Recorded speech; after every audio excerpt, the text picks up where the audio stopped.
Good morning. Welcome to Developer Webinar Series with Avalara. I'm Wayne Myer, and today I have with me Tila Andrews, Engineering Manager and my teammate on the Developer Relations team, Jeff Meisner, Senior Developer Marketing Manager, and Jeff Presser, Customer Account Manager. Today we're going to be covering troubleshooting common Avatax API issues. This is our first of our monthly developer webinar series, and we encourage you to ask questions along the way as they pop up.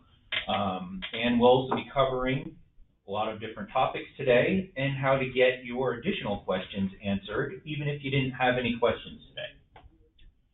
So, jumping in here. The common problems, these are the problems that the developer relations team and are commonly seeing. I guess I'm not sharing my screen yet.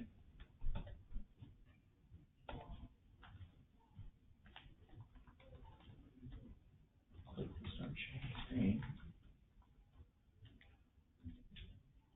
I'm clicking that and it's not showing.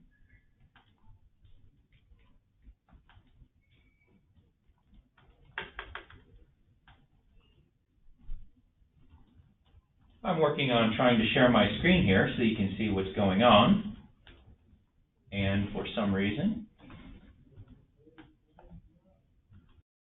there we go. There we go. Okay. Hopefully now you can see my screen.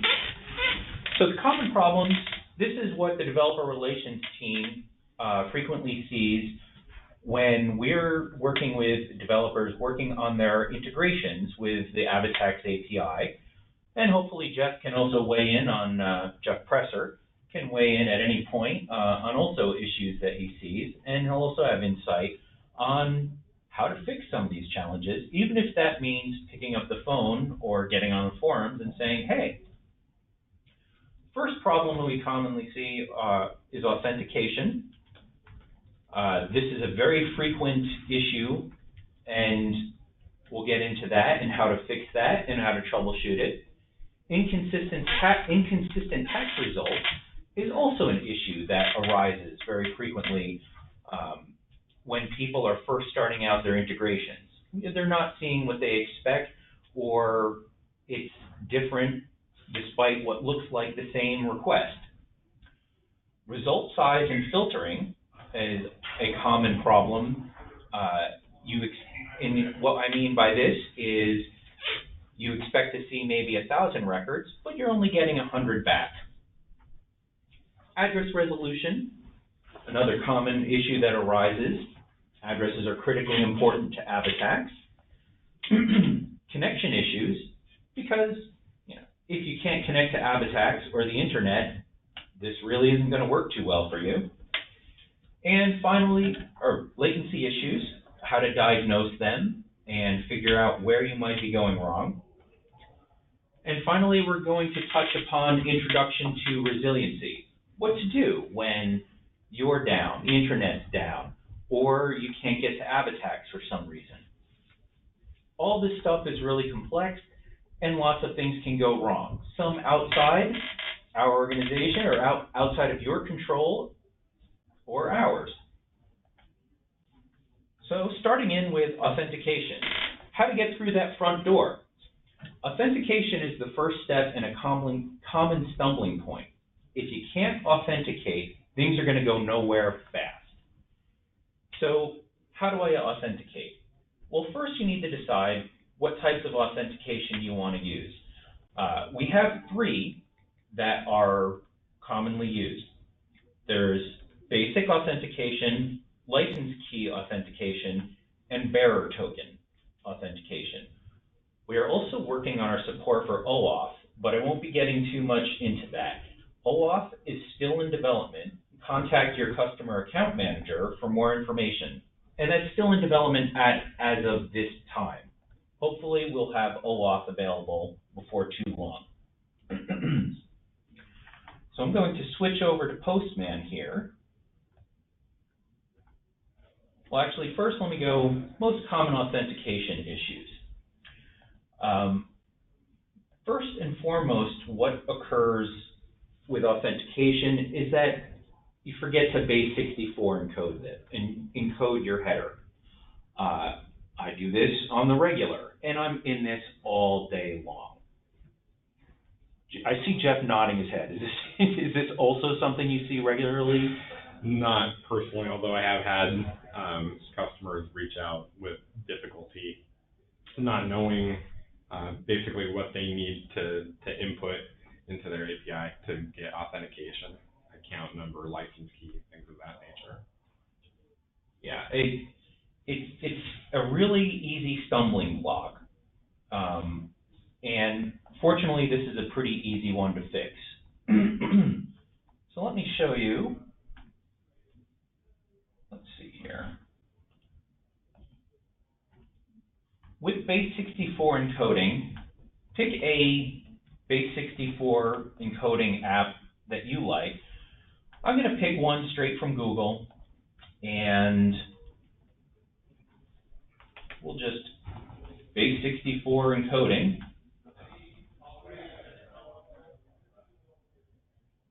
There are various choices. This is not an endorsement of one or the other, but we'll encode a header for basic authentication. So for my username is Wayne Myer, colon, my password is top super secret password, or correct horse battery staple, if you read XKCD. We encode and we get a string.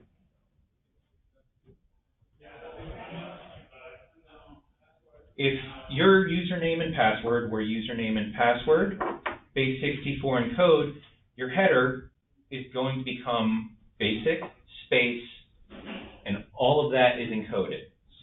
That is what your header should look like. Another common problem that I've been seeing is people will base 64 encode their username and password when using the SDKs. The Avatex SDKs do that for you. No need to further encode your username, password, or account number and license key when using the Avatex SDKs, which we have for JavaScript, PHP, Ruby, Java. I want to plug the Java SDK. I support that one. And our most recent SDK, Python. Did I get them all, Tila? I believe you covered them all. Oh. The other most common authentication issue is making your call against sandbox versus production. Those credentials and account numbers are separate. They do not map one to the other. So if you're using an SDK, make sure the environment that you're calling in the SDK is sandbox or production. Or if you're using custom URLs, make sure the URLs point to where you're expecting them. And finally, the most sticky wicket I've seen for authentication issues are web proxies. I've had a few handful of customers that a web proxy on their local machine just absolutely disallowed authentication with Avatex. And the only reason this came to light was they were having authentication issues with other APIs other than Avatex. You look like you had something there, Tila. Nope, nothing specific to add there. Keep going, Wayne. Okay.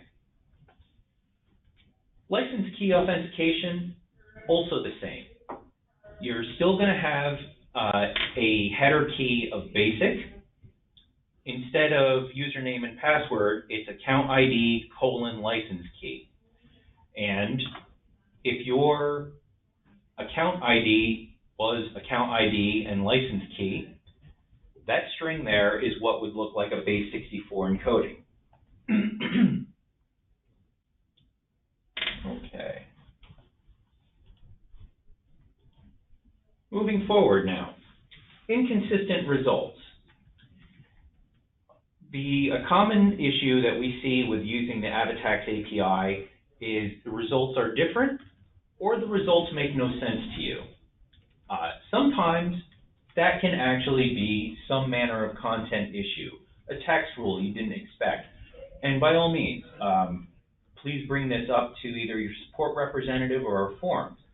But oftentimes, there is actually a good reason why your results seem inconsistent to you. And let me grab my handy dandy postman here, and we'll demonstrate.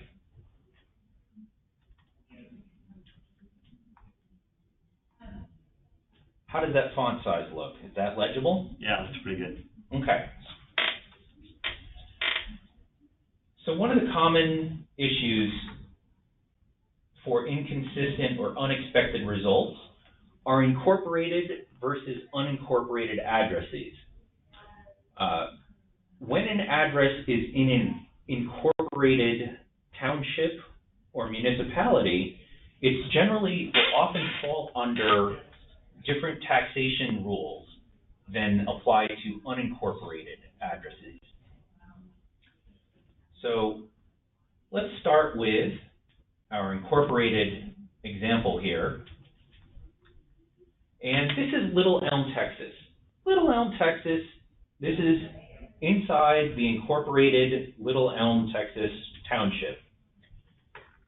And what we see in the result are a city and state jurisdiction. That seems pretty expected. This was a recent, Little Elm was a recent issue with a customer, and this took quite a bit of figuring out why this was a problem.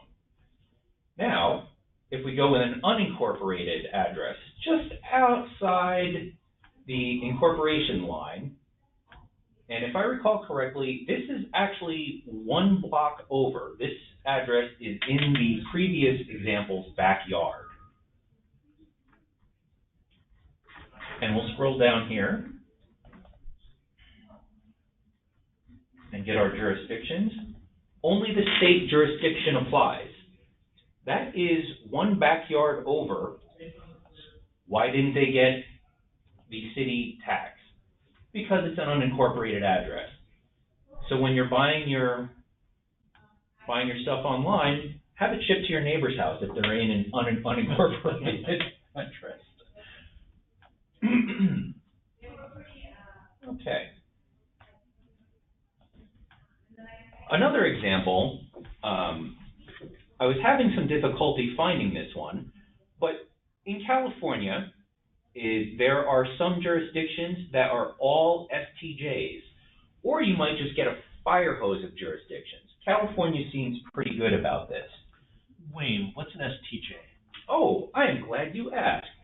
STJs are special taxing jurisdictions. They might be a stadium district, which Seattle used to have. Special taxation district for restaurants. Different taxes apply. And that's to encourage or recoup expenses oftentimes. New York State has STJs for transportation. Here in the Seattle area, I think we've got it's a DMV special jurisdiction, but doesn't apply to sales tax, but that's to pay for your tabs and fund the RTA. And our API will return you the correct tax for those special taxing jurisdictions, but our rate tables generally do not provide that information. It's only zip code normal tax rates. That is a good point. Thank you for bringing that up. Yes, zip codes will often not in jurisdictions. This is something of which to be aware if you think tables are, why not just use the zip code? Zip codes are a federally zoned zoning improvement for delivering mail. There are even 13 zip codes in the United States that cross state lines. So let me show you the jurisdiction. And this is a request to California. I'm trying to scroll here. We'll just get down to the summary.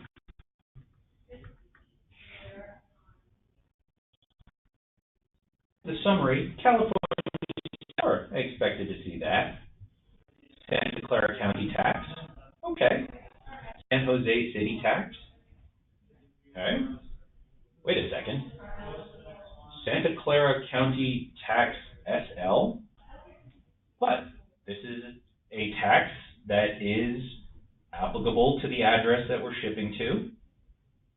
And we have a tax SP. Let's see, what was that? 5 jurisdictions applicable? A couple weeks ago, I was dealing with an address question that the California state tax was not applicable for some reason, but there were 4 STJs applicable to that address. It's the kind of thing you should be aware that you might see, and don't let it throw you off. And if you think there's an issue, definitely hit us up, ask us a question.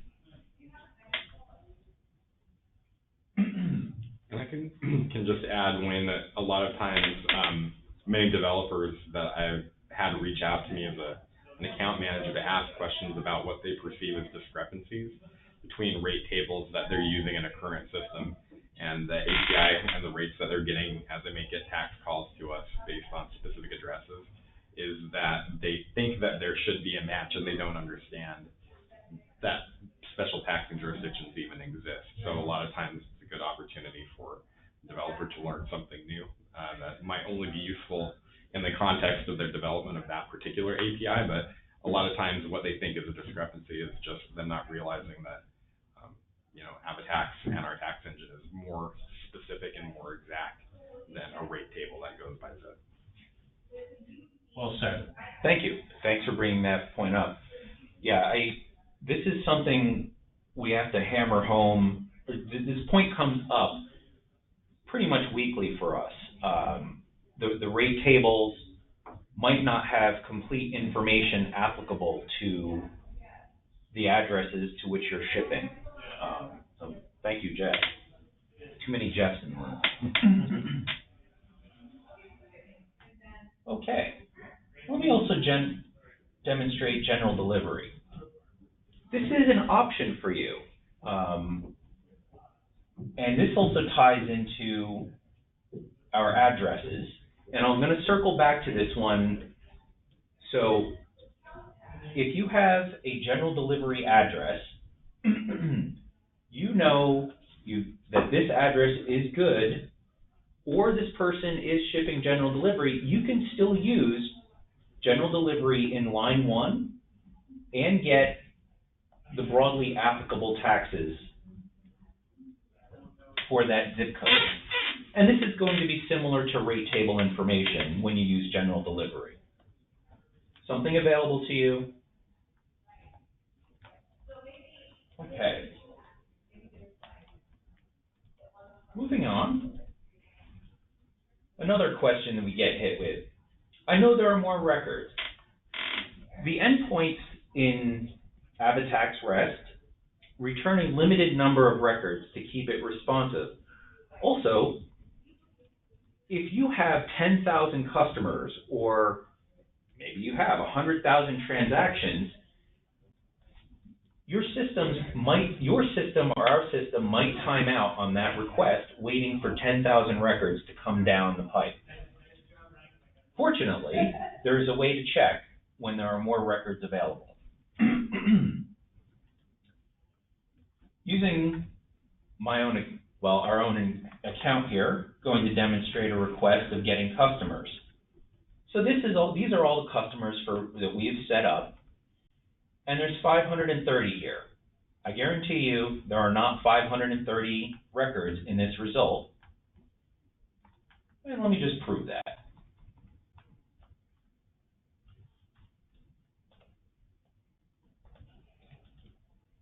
So we're going to do a search in here.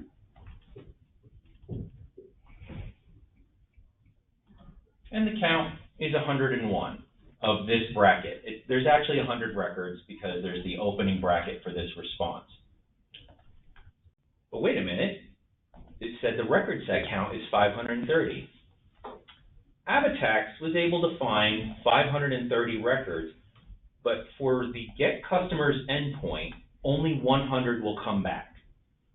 Yeah, that's a lot of information, and in order to keep your responses quick, because we're always worried about speed here, to keep your responses quick, you get 100 back, but there's a way to get the next 100, and that is by using top and skip.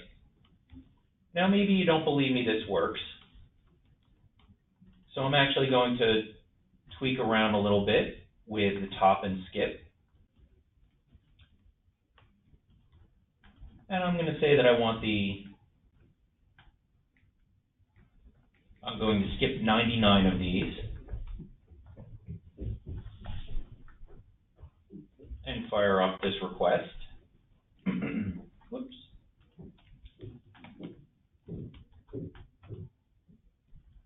Top 99, skip 99. 238146. And there's 238146. So I got another 99 records back. Oh, that's a company ID, my bad. 104.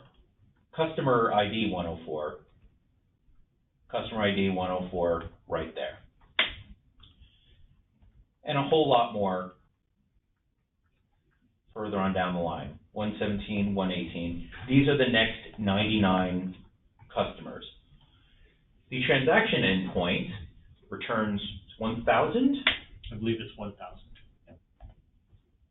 Okay.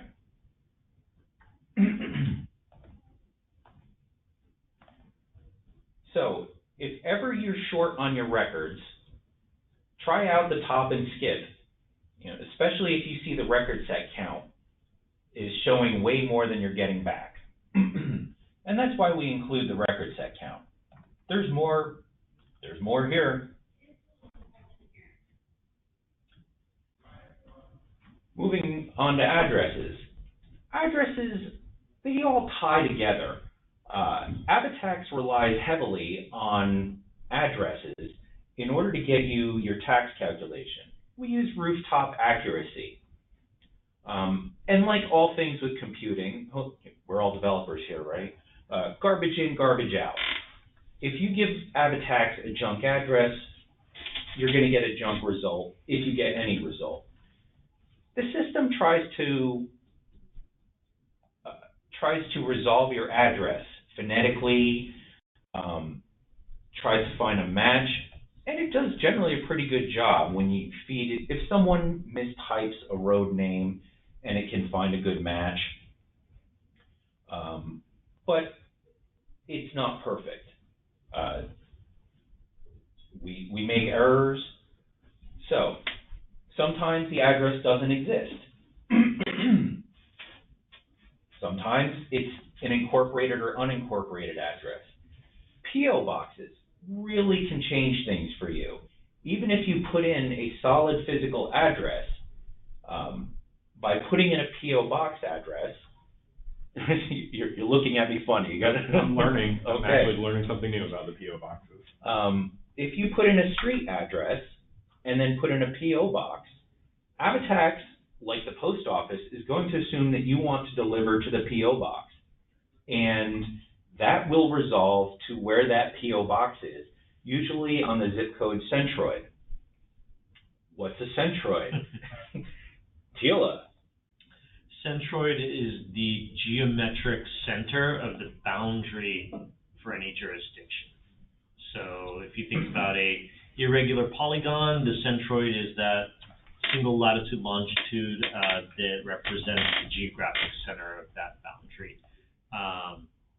So to digress a little bit, if you are in a location with multiple tax types, so like the special taxing jurisdictions that we mentioned, those jurisdictions will have their own centroid because those boundaries may have a different geometry to them. So really, to get specific, the most accurate tax you will get is for a single latitude, longitude, single point, because that's the way that we can identify all of the different jurisdictions and that apply within those boundaries. You actually used the word centroid last week, a couple weeks ago, and it was one of those little blasts from the past. I used to work with DOQs, digital orthoquads, and GIS information. Yeah. That's a little redundant. And I was like, oh, centroid, look at you with the vocab. getting to wear our map geek hats once in a while and have fun with it. Yeah, it's amazing stuff.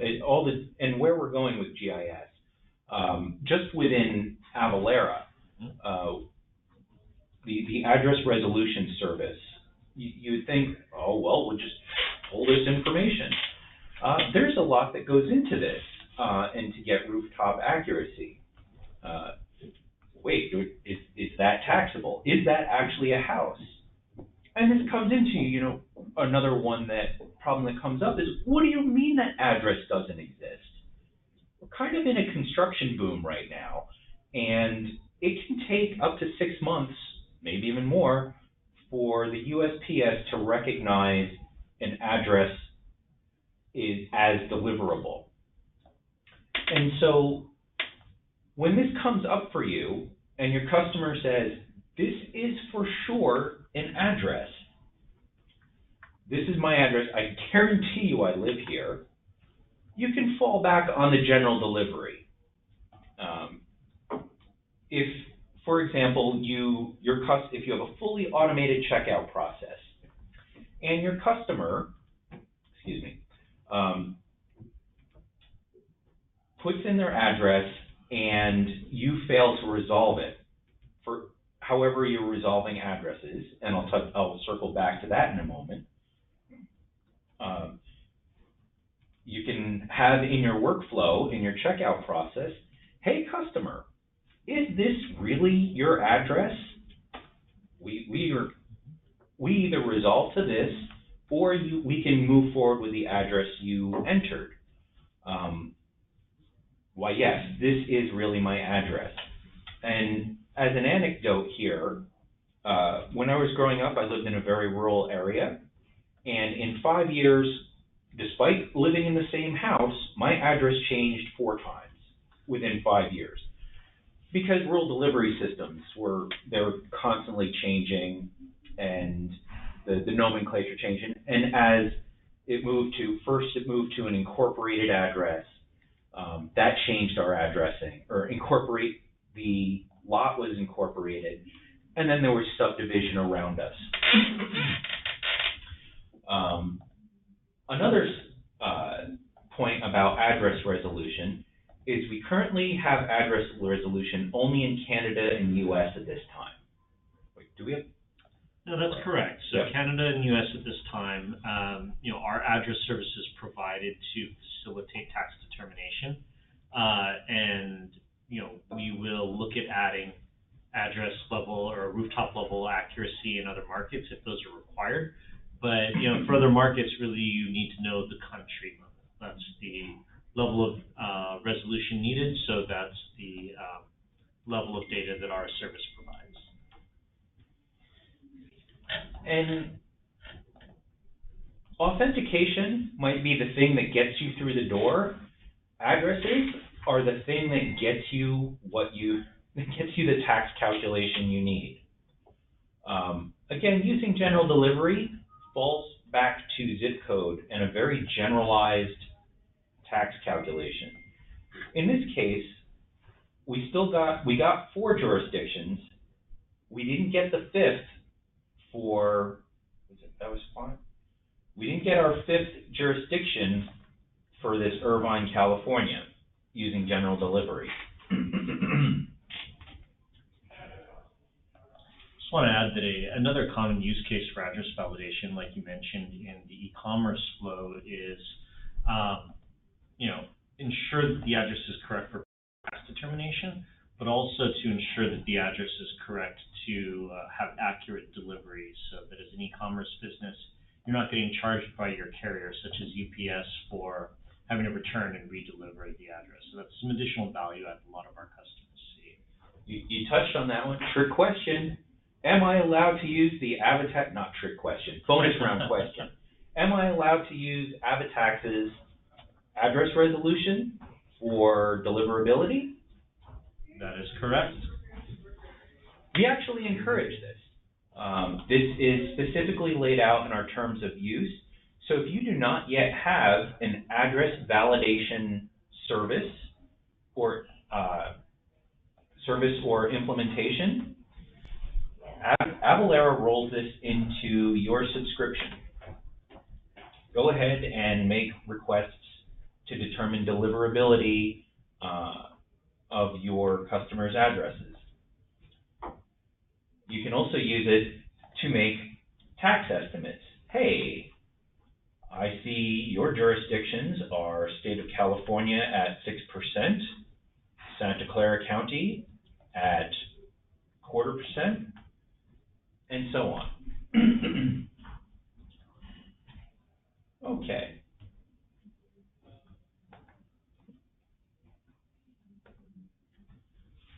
Now on to connection issues. One of the big pain points with anything internet is going to be latency. Whether you're playing video games, watching Netflix, or trying to get a tax calculation or an address resolution, latency is really going to be high on your list of concerns. We're going to show you how to check server response time and what to do in the case of an internet outage. So, for latency, I have my transaction here, and in the response, I'm going to have to change the size of this window a little bit because the controls are in my way. And when I fire off this request, I see I have a 343 millisecond response time. That was round trip from my system out to the sandbox servers in AWS and back to my laptop. And this is generally, we aim for a 343 millisecond time. I'm on Wi-Fi here, so there's also some negotiation and encryption that's interfering, and there are ways to get this faster. I probably can't get it faster from my laptop at this point in time because of Wi-Fi and security. But Avatax as a whole aims for 300 milliseconds or less for your actual calculation time. And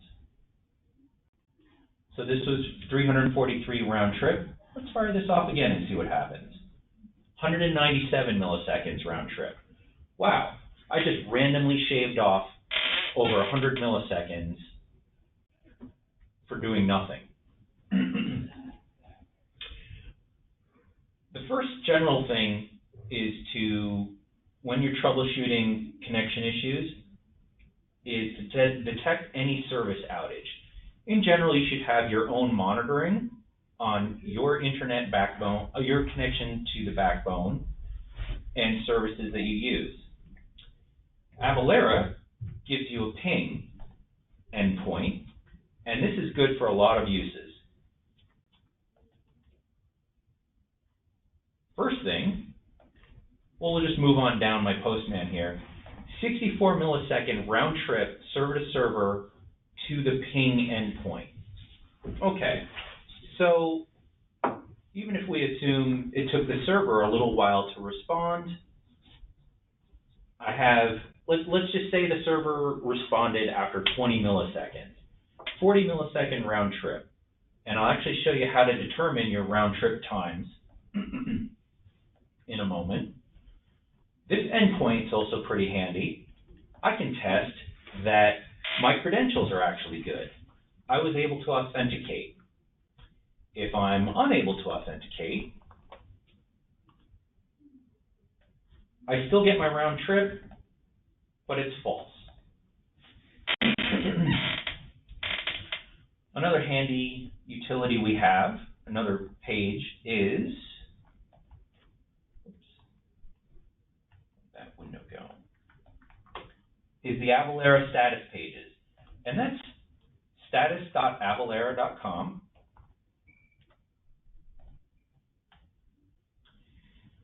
And this will show you the current status of all of Avalara's systems, as well as historical incidents. And this goes back, I never checked how long this goes back. It goes a long way back. And any disruptions, if you notice, for example, that you're missing transactions, you had 0 tax calculations on jurisdictions that you know have tax, go, by all means, go to status.avalara.com and check for past incidents. Fun fact, I launched status.avalara.com in 2014, so, it's near and dear to my heart. Oh, how was that project? Quick and easy, actually. So, there's a lot of value that we can put in the customer's hands, a lot of data about issues that our service may experience, that you can put that in context with your own troubleshooting. So we've gotten a lot of feedback. So notice there's a subscribe to updates button. What's that do for me, Tila? I'm going to admit it's been a little while since I've been on the site, so I don't want to state that definitively. But, in theory, if it's working as intended, that should allow you to receive email notifications when there are issues that you care about a particular Avalara service. Excellent. Thank you. Okay. Another thing to check, if you think you're experiencing connection issues, if you think Avalara's not responding fast enough, you can run a curl or some other, you can do a trace route. I just happen to have curl handy. We use curl a lot, and the Swagger interface for AvaTax will give you curl requests. This looks kind of ugly, but it's just a TCP to AvaTax, and this is actually our SOAP interface, but it doesn't matter which curl that you're trying to hit. Let me fire this off. And there are my round trip times. And also what the SSL is consuming. So I mentioned before that we saw that I was getting 200 to 350 millisecond response times. And here's the response time round trip. If you see these numbers creeping up, I don't want to point fingers. It's the network, it's not us. We can't control network latency. There are things that we all can do to mitigate network connection latency. But if the internet's down or slow, everyone is down and slow. And that gets us to internet outage. If the internet is out, the boilerplate response here is, you look like you're going to say something, Sheila. You're looking at me, Wayne. Go ahead with the boilerplate and I'll chime in. Thank you for your time. We will get back to you. If the internet is down, your customers aren't going to be making purchases anyway. And that sounds glib, but that's really, that's the long and short of it. Through an e-commerce channel, we do see customers who are able to raise invoices if they take phone orders and are often able to process those. And we'll sometimes have a policy where they will process the payment transaction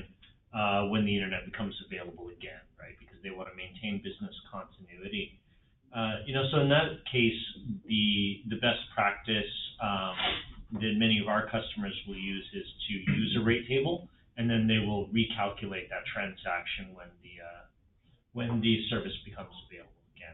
And you're looking at me like I stole your thunder, Jeff. I'm sorry. Not at all. I was just going to say I've run into one customer more recently who intended in their design to actually use rate tables as their plan A and our tax engine as plan B, until it was pointed out to them that using the rate tables as a contingency or as a backup, just like you're saying, should there be latency or connectivity issues to the engine, was the better plan or approach.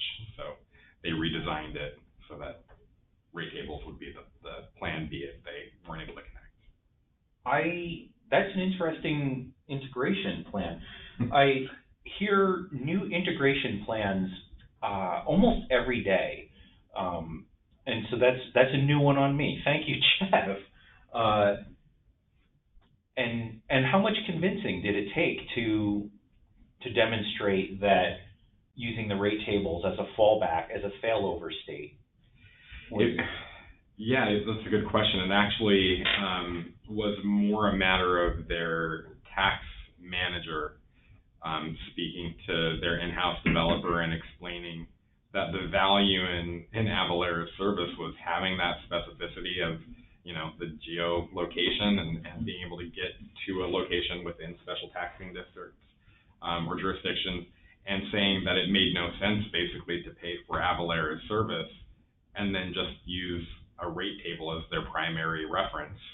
So once the tax manager explained, Avatax is much more specific and much more accurate than your rate tables are going to be, that should not be your plan A, they adjusted course.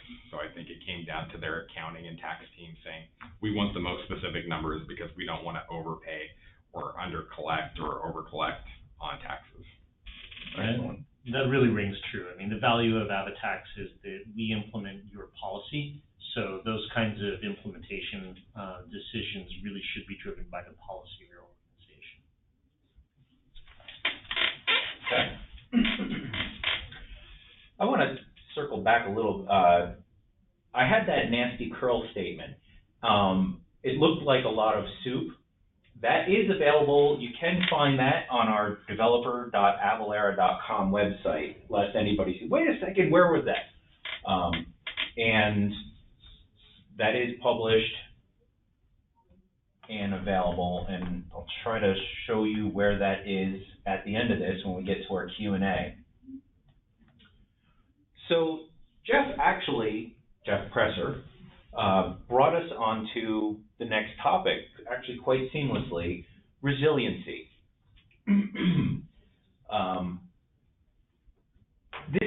Resiliency is an extremely large topic at Avalara, and there is no one-size-fits-all for this problem. Teal had mentioned, maybe you take phone orders and use internal rate tables. Maybe you didn't get a response from Avalara in time before a timeout. You can fall back on rate tables.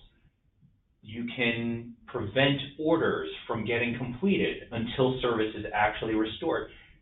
Maybe that probably doesn't sound like the most optimal customer-centric standpoint for you.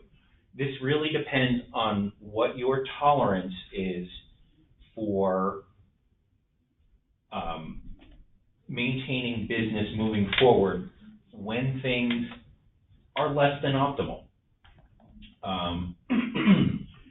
Rate tables are a fallback method, and the advantage of using a rate table as a fallback method is that depending on how you've implemented your workflow in CART, you can then use the same logic to provide an estimate. We also encourage you, there is an ability in Avatax to get a sales tax estimate, and you can use that, but maybe you don't want to make that call out to Avatax each time someone updates their CART. The same logic then can be used to provide a ballpark estimate as you can use for a failover state. disadvantages of that is that the rate, we're going to use the default rate, and you might overcharge, as Jeff Presser mentioned, you might overcharge or undercharge.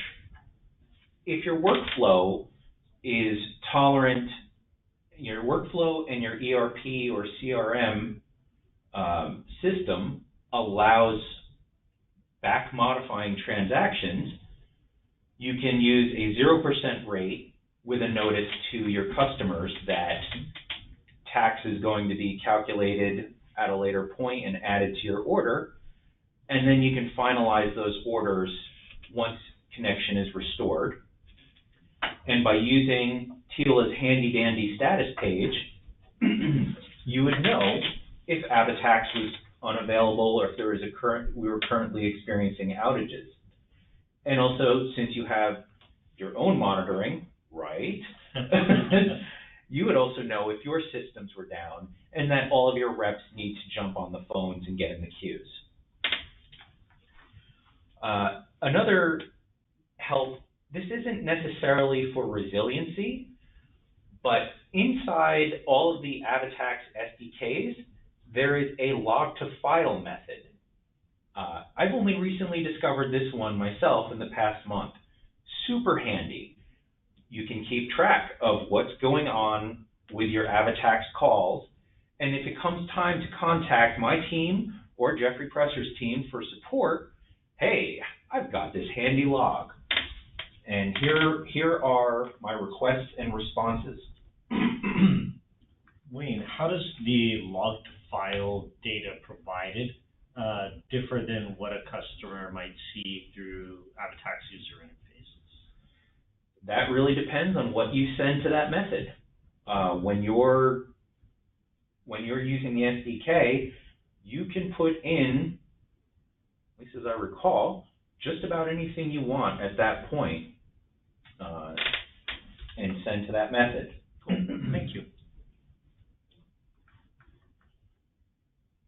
Another possible failover state, I mentioned the recalculate later. Do we even want to get into Cloud Connect?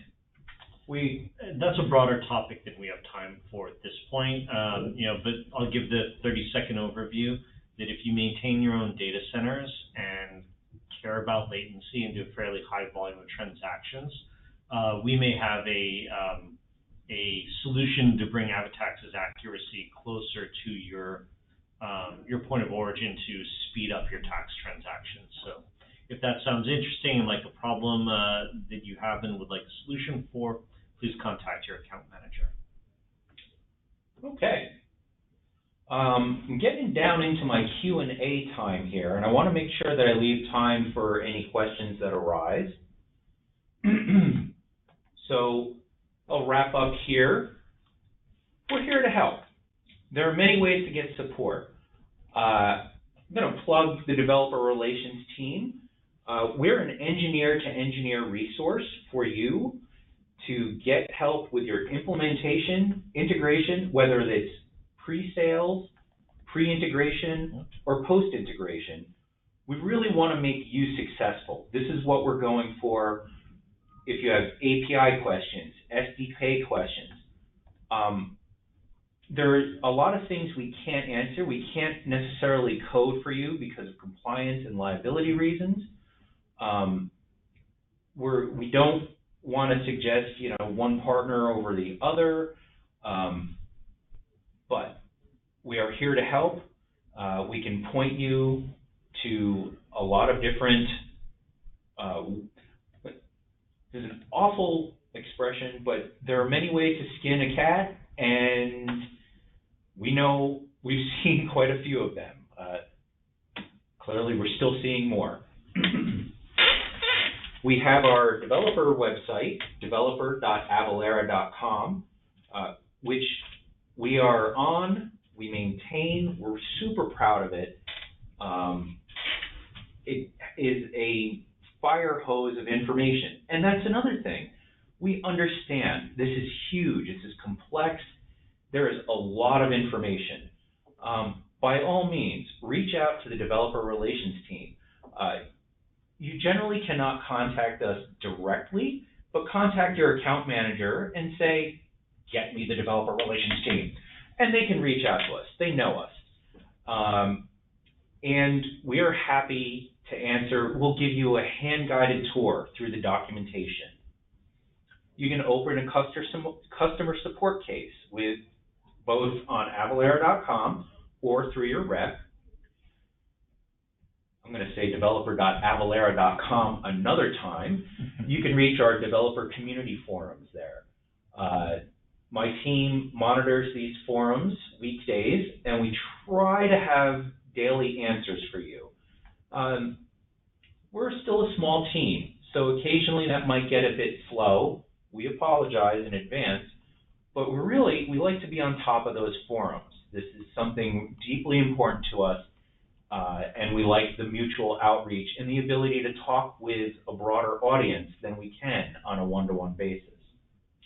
You can contact professional services, and Jeff, can you add anything on professional services? Yeah, I will say that our Go Live team on occasion has reached out indicating that the development needs that the customer has, or the help that they need with developing their API may be better suited to a professional services type project, because our Go Live team and our support teams are not really able to get into the weeds too much with customers on how they should build their API. And so usually, customers who kind of reach the threshold of how much support they can get from our Go Live implementation team will then be directed to our account management team that I work on to discuss a professional services type project. And I believe that that's usually handled actually by our managed services team in Durham. Okay. And finally, if all else, or maybe you just want to talk on the phone, maybe that is the way you work best with support, good old telephone, 877-780-4848. And I'm going to fall back on Jeff again.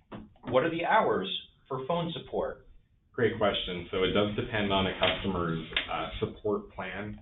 We have both our standard support, which is no cost to customers, and then we have professional, business, and enterprise support plan entitlements, normally 8 a.m. to 5 p.m., Monday through Friday for our standard support customers. Our professional support customers get expanded hours, also Monday through Friday, but from 8 a.m. to 9 p.m. And then business and enterprise get 24/7 support, and all of those times are Pacific. So 8 a.m. to 9 p.m., 8 a.m. to 5 p.m. Pacific Standard Time. 24/7 Pacific Time? And 24/7 Pacific Time as well. Yeah. Okay. Well, do we have any questions?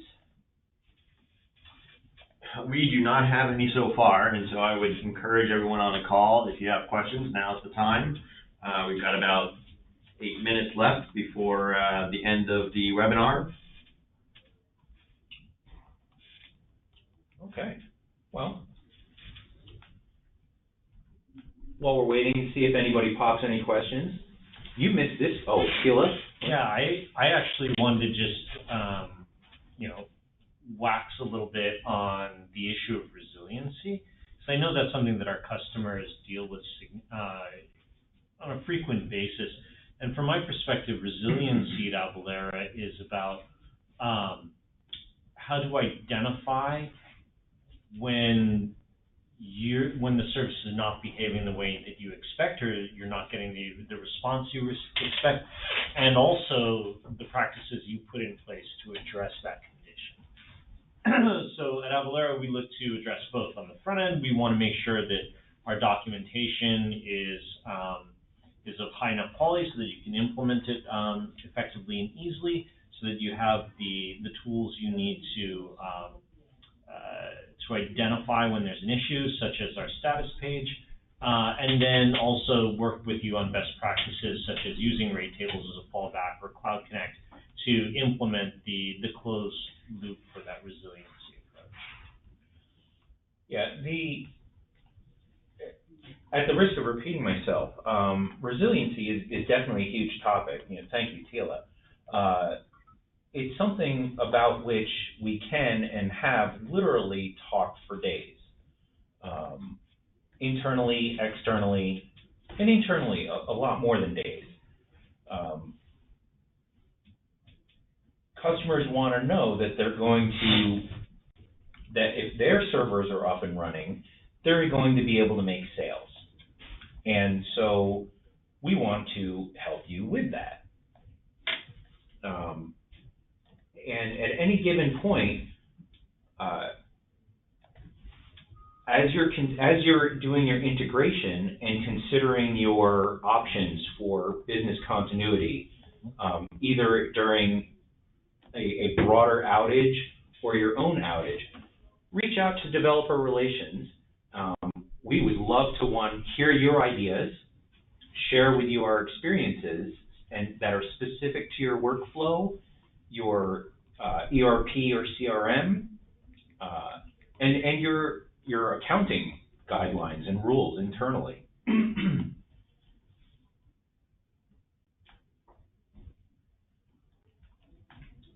Okay.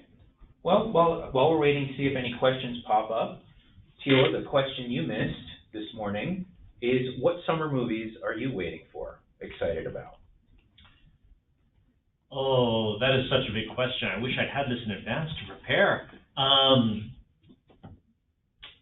You know, I am probably going to disappoint this group. I need to look up the movie. That is disappointing. It really is, I know. Clearly, you're not excited to watch it. My entire family has Movie Pass except for me, so I'm nursing my hurt feelings here. Oh. Uncle Drew. That's the movie I want to see. What is Uncle Drew? Uncle Drew is the basketball comedy. Oh, yeah. That looks so funny. It does look funny. I'm excited for that. Does anyone know who plays Uncle Drew? Because he's been in a handful of commercials, I think, for Sprite or something, and I don't know who the basketball player is that's dressed up like him, but do a pretty good job. Isn't it Drew Gooden? Isn't that what it's about? Yeah, honestly, I'm not so Shaq is in it, obviously. Oh, Kyrie Irving played. Oh, Kyrie, okay. Of the Boston Celtics. That movie looks hilarious. I'm not familiar. Okay. Okay. Well, thanks again for joining us today, and hopefully we have answered some of your troubleshooting questions. Anything we didn't get to, please reach out to us and let's get you some help.